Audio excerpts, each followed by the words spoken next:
लालू परिवार और उनके करीबियों पर ईडी के एक्शन को उपेंद्र कुशवाहा ने जायज ठहराया है। उपेंद्र कुशवाहा के मुताबिक भ्रष्टाचार पर कार्रवाई होनी चाहिए। उपेंद्र कुशवाहा से बात की न्यूज 24 के पॉलिटिकल एडिटर रमन कुमार ने। राष्ट्रीय लोक जनता दल सुप्रीमो उपेंद्र कुशवाहा हमारे साथ हैं। सर, ये पार्टी बनाने के बाद पहला दिल्ली का दौरा है आपका, क्या योजना है पार्टी को मजबूत करने के लिए?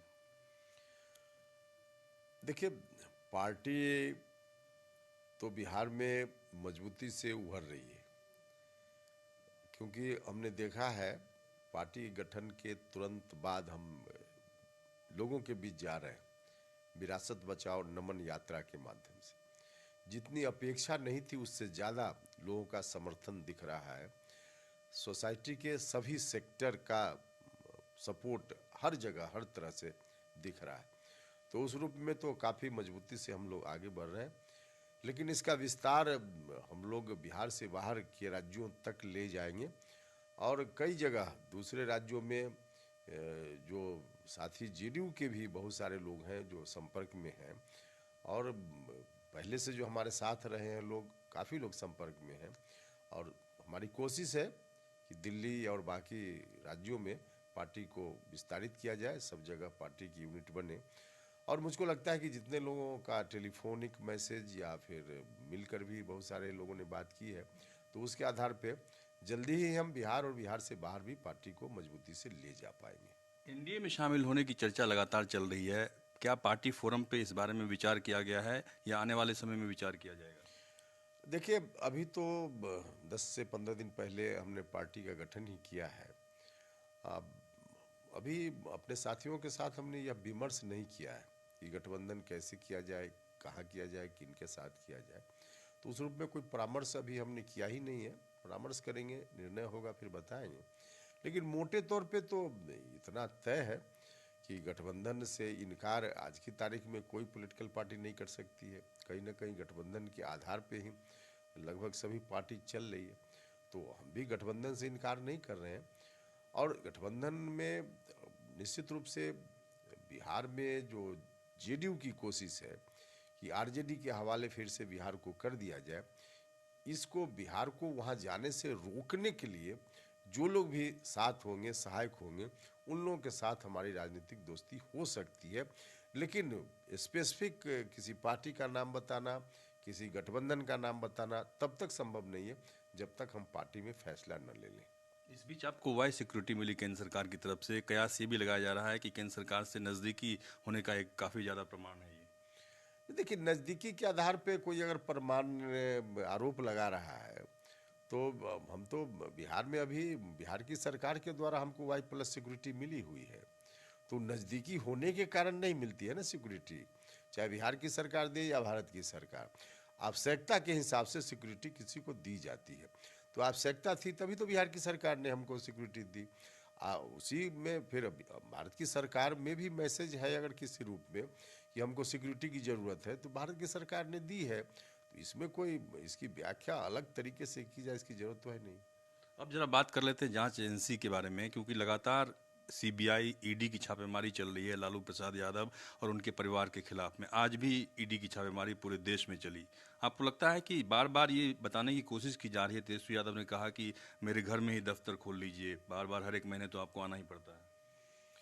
देखिए, पता नहीं लोग कैसे कहते हैं, इस तरह की कार्रवाई का बहुत पुराना रिश्ता आरजेडी के साथ रहा है और आज से नहीं, जब श्रीमान लालू प्रसाद यादव जी बिहार के मुख्यमंत्री होते थे तब से इसकी शुरुआत हुई है।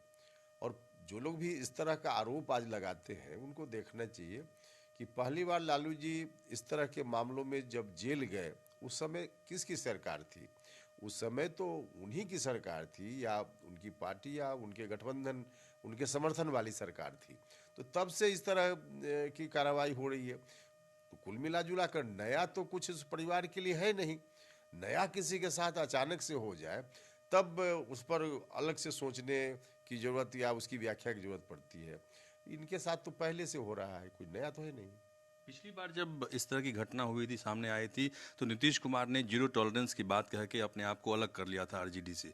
लेकिन इस बार वो कह रहे हैं कि जांच एजेंसी का दुरुपयोग किया जा रहा है। इतना बदलाव कैसे आ गया?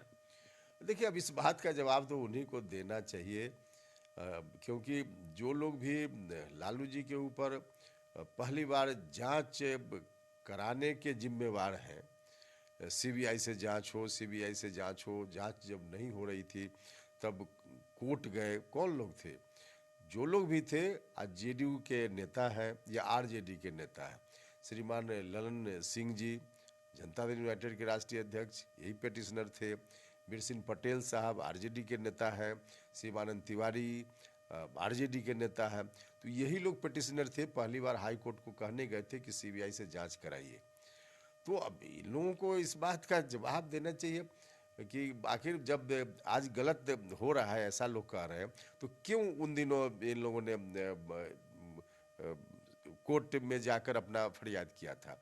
और इनको लगता है, पश्चाताप है कि हमने गलती की, तो देश की जनता से माफ़ी मांगे कि हमने उस समय जो मुकदमा किया, हमने गलत किया, इस बात की माफ़ी मांगे।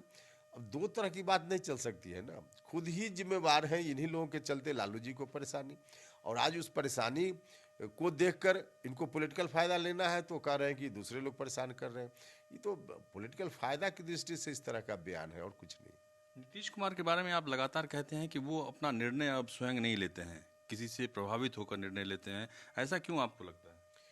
देखिए, नीतीश जी की ऐसी दयनीय स्थिति हो जाएगी राजनीति में, कभी सपना में भी हम लोग कभी नहीं सोचते थे, लेकिन आज तो उनकी स्थिति वाकई ऐसी हो गई है।